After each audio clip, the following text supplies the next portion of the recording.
Mi cuñada arruinó nuestra luna de miel soñada. Usó su tarjeta en la luna de miel, sin permiso, la echamos y ahora tiene que pagarlo todo. Se metió en nuestra luna de miel y terminó endeudada con medio planeta. Mi luna de miel fue arruinada por una mujer que decía estar sanando. Lo peor es que usó la tarjeta de mi esposo para colarse en nuestras vacaciones privadas y terminó debiéndonos hasta el aire que respiró. Me llamo Elisa, tengo 32 años y acabo de regresar de lo que se suponía sería una luna de miel perfecta con mi esposo, Tomás, pero no fue perfecta. Fue una comedia trágica con tintes de telenovela, cortesía de mi cuñada, Brenda, una experta en transformar cualquier evento ajeno en un espectáculo centrado en ella. Tomás y yo estuvimos juntos 5 años antes de casarnos. Nuestra boda fue hermosa, sin extravagancias, con familia y amigos cercanos. Hubo un pequeño incidente con Brenda, pero en ese momento no me preocupó mucho. Llevaba 8 meses soltera tras descubrir que su prometido la engañaba, y desde entonces se había dedicado a dramatizar su dolor como si el mundo girara a su alrededor. Durante la boda, soltó varias frases cargadas de veneno pasivo-agresivo. Mientras cortábamos el pastel dijo: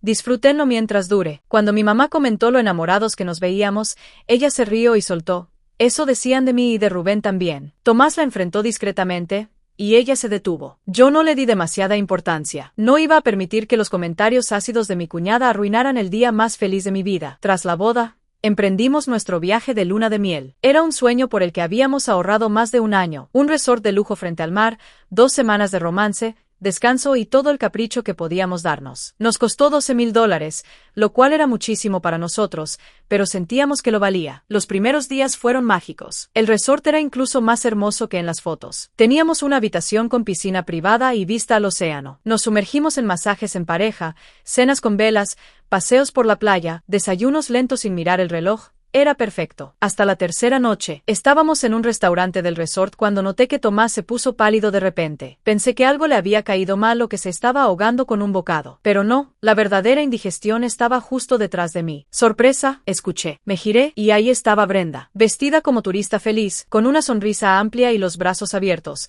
como si realmente esperara que la abrazara. Tomás se levantó de inmediato, atónito. ¿Qué haces aquí?, le preguntó en un tono seco. Necesitaba espacio para sanar, respondió ella, como si fuera la cosa más lógica del mundo. ¿Sanar? ¿En nuestra luna de miel? Al parecer, Brenda había reservado un vuelo y una habitación en el mismo resort usando la tarjeta de crédito de Tomás. ¿Cómo obtuvo la información? Meses antes, cuando nos ayudó con la organización de la boda, él le dio la tarjeta para hacer algunos pagos. Jamás imaginamos que guardaría los datos para usarlos después. Actuaba como si nos estuviera haciendo un favor. Decía cosas como: la presencia familiar ayuda a los matrimonios jóvenes, o estoy aquí para sumar, no para restar. Sí, claro, y también para gastar, como si fuera la protagonista de Sex and the City. Tomás la apartó para hablar a solas. Yo, mientras tanto, trataba de mantenerme cuerda ahogando la rabia con una copa de vino. Cuando regresó, me dijo que Brenda había llorado, diciendo que se sentía invisible, que nadie se preocupaba por su dolor, que el matrimonio le recordaba su trauma, y bla, bla, bla. Le exigió que no siguiera usando su tarjeta y que se regresara a casa. Pero claro, Brenda había reservado su vuelo para varios días más tarde y no tenía dinero para adelantarlo. Denunciar de inmediato a la tarjeta nos ayudaría, pero tomaría unos días. Así que ahí estaba, atascada con nosotros. Intentamos poner límites. Le pedimos que hiciera sus propias actividades, que nos diera espacio. Fui directamente a su habitación a hablar con ella. Este es nuestro momento. Has cruzado una línea muy seria. Si decides quedarte, mantén tu distancia. Ella sonrió. Dijo que lo entendía. Al día siguiente, bajó con nosotros a desayunar y anunció felizmente que había reservado un tour para los 3 a un templo local. Yo parpadeé 2 veces. Tomás apretó los labios. Pensábamos hacer snorkel, dije. Ella frunció el ceño. Pero no puedo ir sola. Es un país extranjero. Al menos había pagado con su tarjeta. Eso sí que fue un milagro. Entonces se nos ocurrió una solución temporal. Fingir que seguiríamos su plan, dejarla subir al autobús del tour, y luego escabullirnos. Así lo hicimos. Ella se fue al templo y nosotros a nadar con peces de colores. Su puchero cuando nos reencontramos fue un regalo. Desde ese día, Brenda empezó a invadir cada desayuno, cada cena, cada momento. Hablaba de su ex, de su brillante carrera, de sus traumas, de su dolor sagrado. Así que empezamos a esquivarla. Cambiábamos horarios, reservábamos restaurantes donde se requería reserva previa para 2 personas, y cada vez que preguntaba por qué no la incluíamos decíamos: ¡qué tontos! Se nos olvidó. Yo comencé a tomar notas mentales. ¿Qué tipo de ser humano arruina la luna de miel de alguien con tal descaro? ¿Qué tipo de familia permite que esto ocurra? Pero eso era solo el principio. ¿Querías espacio para sanar, Brenda? Pues ahora tendrás que pagarlo con intereses. Después del incidente del tour, Tomás y yo empezamos a jugar al escondite con nuestra propia luna de miel. ¿Quién se hubiera imaginado que uno tendría que planear sus movimientos románticos para evitar a su cuñada? Cada mañana, Brenda intentaba atraparnos como si fuéramos dos adolescentes huyendo de su madre. Aparecía en la terraza del desayuno, se sentaba con una sonrisa pegajosa, fingiendo que todo era natural. ¿Dormieron bien? Soñé con ustedes. Fue una señal del universo. Yo la miraba como quien observa a una rata en la cocina. Así que diseñamos nuevas rutinas. Reservamos experiencias exclusivas, escapadas privadas, cenas románticas que solo aceptaban parejas. Y cada vez que preguntaba por qué no estaba invitada, simplemente decíamos, ¡ay! Lo olvidamos, otra vez. Pero ella no se rendía. Comenzó a aparecerse en los bares del resort, contándole su historia de desamor a completos extraños. Una noche, mientras Tomás y yo volvíamos tomados de la mano a nuestra habitación, la vimos sentada sola, bebiendo un cóctel rosado, relatando a todo volumen. El matrimonio es una farsa. Mi prometido me destrozó, pero mi hermano fue mi único sostén, hasta que se casó con esa mujer. Esa mujer era yo. Seguimos de largo. No valía la pena arruinar otra noche. A la mañana siguiente era el fin oficial de nuestro viaje, o eso pensábamos. Nosotros volvíamos a casa, pero Brenda se quedaba unos días más, porque había reservado exactamente el mismo número de noches que nosotros. Solo que llegó tarde, así que le quedaban días por disfrutar, sola. Pero ¿sabes qué hicimos? Reservamos vuelos a otra isla. Tomás encontró un resort tranquilo, sin lujos innecesarios, pero con una sola característica crucial: sin Brenda. Fue un gasto no planeado, pero decidimos que nuestro matrimonio merecía un verdadero comienzo, lejos del ruido emocional de su hermana. Apagamos los teléfonos, nos desconectamos del drama, y finalmente pudimos respirar. Rieron mis pulmones, rió mi alma. Cuando volvimos a encender los celulares 3 días después, las notificaciones estallaron como fuegos artificiales en Año Nuevo. Decenas de llamadas perdidas, mensajes cargados de rabia. Brenda exigía saber por qué la habíamos dejado sola,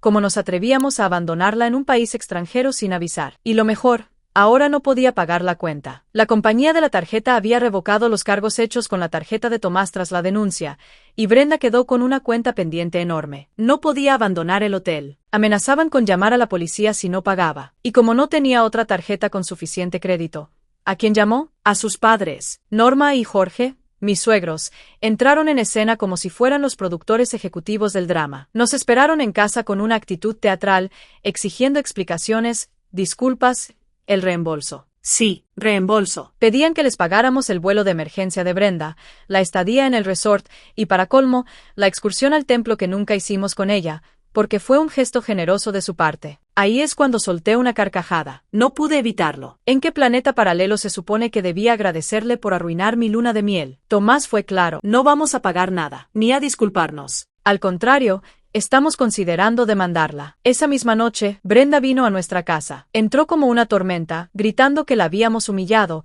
que éramos egoístas, que arruinamos su proceso de sanación. Exigía que le pagáramos todo, porque ella no podía quedarse sin ese dinero. Tomás respiró profundo. Lo que necesitas es trabajar y terapia, Brenda. No más tarjetas de crédito ajenas. Después de que se fue dando portazos, sus padres llamaron. Intentaron persuadirnos una vez más. Si quieres ir por las malas, dijo su padre, entonces deberías prepararte para ser desheredado. Tomás no vaciló. Adelante. En los días siguientes, hablamos con un abogado. La compañía de la tarjeta ya había hecho su parte, pero los gastos adicionales, como la reserva de la segunda luna de miel, la pérdida de días de disfrute y las molestias ocasionadas, podían formar parte de una demanda civil. Pero todo se volvió más oscuro. Brenda comenzó a acosarme en redes sociales. Creó cuentas falsas para dejar comentarios en nuestras fotos de boda. Roba maridos, destructora de familias, mujer tóxica. Me etiquetaba en memes ofensivos. Decía que yo le había robado a su hermano. Mi estómago se revolvía cada vez que lo veía. ¿Era real esto? ¿Quién actúa así con su cuñada? O peor,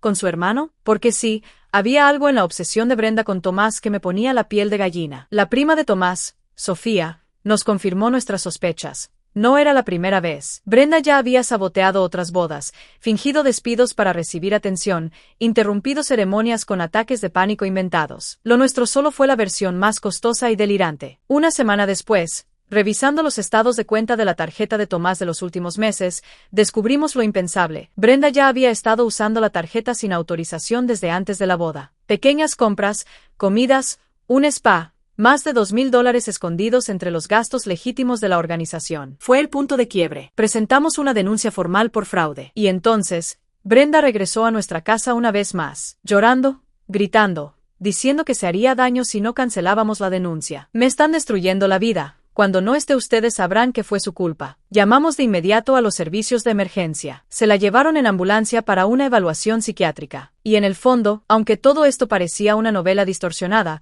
sabíamos que ese momento, ese ingreso forzado, podía ser el primer paso para poner fin al caos. Porque la historia aún no terminaba, pero al menos estábamos tomando el control. Nuestra luna de miel terminó en una demanda y un bebé. Brenda pasó 3 días en observación psiquiátrica. Fue un shock para toda la familia, pero no para Tomás y para mí. Nosotros ya habíamos visto el caos desde dentro. Solo era cuestión de tiempo para que explotara hacia afuera. Durante esos 3 días, los padres de Tomás finalmente bajaron el tono. Su padre nos llamó y, por primera vez, no fue para exigir, sino para pedir perdón. Su madre rompió en llanto. Nos confesó que había tenido miedo por años. Miedo de decirle a Brenda que necesitaba ayuda. Miedo de ponerle límites. Miedo de enfrentar su temperamento. Y ahora, ese miedo se había hecho realidad. Tomás escuchó todo con calma, pero cuando terminó, solo dijo, quizás si hubieran actuado antes, no estaríamos aquí. Después de tanto silencio y negación, no había lugar para consuelo. Lo que Brenda hizo no fue un arrebato. Fue una cadena de decisiones egoístas, una tras otra. Y lo peor era que, durante años, todos en su familia se lo permitieron. Ese mismo día, el abogado que habíamos contratado nos ayudó a presentar formalmente la demanda. Incluimos la primera luna de miel fallida, los gastos que tuvimos que asumir por el segundo resort, los cobros no autorizados previos a la boda, el daño emocional y los honorarios legales. No sabíamos si lograríamos mucho. Pero lo que queríamos era claro, un precedente. Un basta rotundo. Un nunca más. Mientras tanto, nos refugiamos el uno en el otro. Empezamos a reconstruir. Volvimos a nuestras rutinas, sin hablar de la familia de Tomás. El silencio de sus padres continuó, y para nuestra sorpresa, fue un alivio. Un descanso emocional que no sabíamos que necesitábamos. Y fue justo en medio de ese respiro que la vida nos dio una noticia inesperada. Estaba embarazada. La prueba positiva me dejó helada al principio. No lo habíamos planeado, pero en cuanto se lo dije a Tomás, sus ojos se llenaron de lágrimas. Me abrazó, y por primera vez en semanas, sentí que todo iba a estar bien. No se lo dijimos a sus padres. No por venganza, sino por salud mental. No queríamos que el embarazo fuera un campo de batalla emocional, ni una excusa para que volvieran a imponerse. Mis padres sí lo supieron. Y lloraron de emoción. Fue el primer momento de paz genuina en meses. Mientras tanto, Brenda salió del hospital con un diagnóstico claro. Debía recibir tratamiento regular con un especialista. Según nos contó Sofía, sus padres la estaban ayudando a mudarse por fin a un apartamento propio. Eso sí, bajo ciertas condiciones, seguir con la terapia y conseguir un empleo estable. Lo necesitaba, y era lo mínimo después del daño causado. Pero Brenda no se quedó quieta. Unos días después, volvió a hacer lo suyo en redes sociales. Esta vez con más sutileza. Insinuaciones, indirectas, publicaciones crípticas como algunas personas destruyen familias y luego juegan a ser víctimas. Era evidente a quién iban dirigidas. No respondí. Solo tomé capturas de todo. Si algo había aprendido en esta pesadilla, era que el silencio también puede ser un escudo. El abogado nos recomendó no interactuar con ella, ni permitir ningún tipo de acercamiento. Brenda, al parecer, también recibió ese mismo consejo, porque no volvió a presentarse en persona. Pero supimos que seguía hablando de nosotros con otros familiares, distorsionando la historia a su favor. Me abandonaron en otro país. Me robaron el pasaporte. Querían destruirme. La prima de Tomás se encargó de desmentir cada versión, y poco a poco, las personas que habían dudado empezaron a guardar silencio. Nadie más nos pidió explicaciones. Nadie más intentó mediar. Era como si todos supieran que esta vez habíamos llegado al límite. Y entonces, la justicia habló. Después de varios meses, el juez falló a nuestro favor. No recibimos el 100% de lo solicitado, pero sí casi un 85%. Era más de lo que esperábamos. Suficiente para pagar la luna de miel perdida, los cargos que Brenda había robado, los honorarios legales y una compensación emocional simbólica. Simbólica, sí, pero poderosa. No había más evasivas. Brenda debía pagar. Como no tenía bienes ni ahorros, se ordenó embargar parte de su salario mensual. No podían quitarle todo, por supuesto, pero sí lo suficiente para que sintiera el peso de sus acciones durante mucho tiempo. Los suegros no se pronunciaron. No nos felicitaron, no reclamaron. Simplemente, desaparecieron. A estas alturas, el lazo con ellos ya era solo una línea fina y gris que se desdibujaba con cada silencio. Y nosotros, por primera vez desde la boda, respiramos libertad. Comenzamos a preparar la habitación del bebé. Tomás enmarcó nuestra foto favorita de la segunda luna de miel, la verdadera, y la colgó sobre nuestra cama. El atardecer rosado, nuestros cuerpos abrazados, el océano de fondo, un recuerdo limpio, sin interferencias, sin drama. Aún no sabemos si contaremos todo esto algún día a nuestra hija. Quizás cuando sea grande, y necesite entender qué significa poner límites. Quizás cuando alguien le diga que debe soportar abusos por familia. Porque eso sí lo aprendimos, la familia no es excusa para el maltrato. Nunca lo fue. No, Brenda, no era tu historia. Esta vez la protagonista era yo. Mi hija nació en medio del silencio. No hubo visitas inesperadas. No hubo flores de parte de la familia de Tomás. No hubo mensajes de Brenda. Y aunque podría sonar triste, en realidad fue un alivio inmenso. El día que la sostuve por primera vez, sentí que todo el caos que habíamos vivido nos había llevado exactamente ahí, a ese instante de paz, de amor, de nuevos comienzos. El drama, las lágrimas, las traiciones, todo eso parecía pertenecer a otra vida. Le dimos la bienvenida sin anuncios, sin complicaciones. Mi familia estuvo presente. Tomás fue el padre más devoto desde el primer segundo. Y en el fondo, yo sabía que si habíamos sobrevivido a todo lo anterior, podíamos sobrevivir a cualquier cosa. Con el nacimiento de nuestra hija también llegó la confirmación de lo que ya sabíamos. Los padres de Tomás no querían estar involucrados. Nos enteramos por un comentario indirecto que ya sabían del bebé, pero no hicieron ningún intento por acercarse. No fue una sorpresa. Desde que presentamos la demanda, el lazo se había roto. Quizás para siempre. Y aunque duele aceptar que la familia puede fallar, también es liberador entender que uno no tiene que arrastrar vínculos por obligación. Que se puede vivir en paz sin personas que solo traen angustia. Que tu familia es la que eliges cuidar, proteger, y con quien compartes la vida real, no la impuesta. Brenda, por su parte, desapareció del mapa físico. Pero no del legal. Su deuda sigue vigente. Su salario está embargado parcialmente, y cada mes recibimos un pequeño depósito automático. No es mucho, pero no se trata del dinero. Es justicia. Es recordar que sí se pueden poner límites, y que no todo abuso debe quedar impune por el simple hecho de que venga disfrazado de amor familiar. A veces, el perdón no implica reconciliación. A veces, el verdadero perdón comienza con uno mismo, cuando decides dejar de permitir lo imperdonable. La verdad es que sí, durante mucho tiempo pensé que estaba exagerando. Que tal vez debía ceder, disculparme, ser la esposa comprensiva, la nuera dócil, la cuñada tolerante. Pero eso me habría destruido. Me habría convertido en un decorado dentro de la historia de otra persona. Y no, esta era mi vida. Y en mi vida, yo no soy personaje secundario. Ahora, cada vez que veo la foto de nuestra segunda luna de miel, colgada en la cabecera de la cama, no pienso en la primera luna arruinada. Pienso en cómo supimos rehacer lo que otros intentaron romper. Pienso en cómo Tomás eligió estar de mi lado, aun cuando eso significara enfrentarse a su propia familia. Pienso en la niña que duerme en la habitación de al lado y en la fuerza que ya hereda desde que estaba en mi vientre. Hay cosas que no se enseñan con palabras. Se enseñan con decisiones. Hoy, ya no tengo miedo de poner límites. Ya no me siento culpable por proteger lo que es mío. Y eso es algo que quiero que mi hija aprenda desde pequeña. Que no todo lo que viene disfrazado de familia es amor, que hay palabras que se dicen con la boca pero se niegan con los actos, y que a veces, alejarte no es traición, es supervivencia. A las mujeres que están escuchando esta historia, porque sé que muchas de ustedes han estado allí, en medio del chantaje emocional, la manipulación disfrazada de afecto, la culpa constante de no complacer a todos, les digo esto.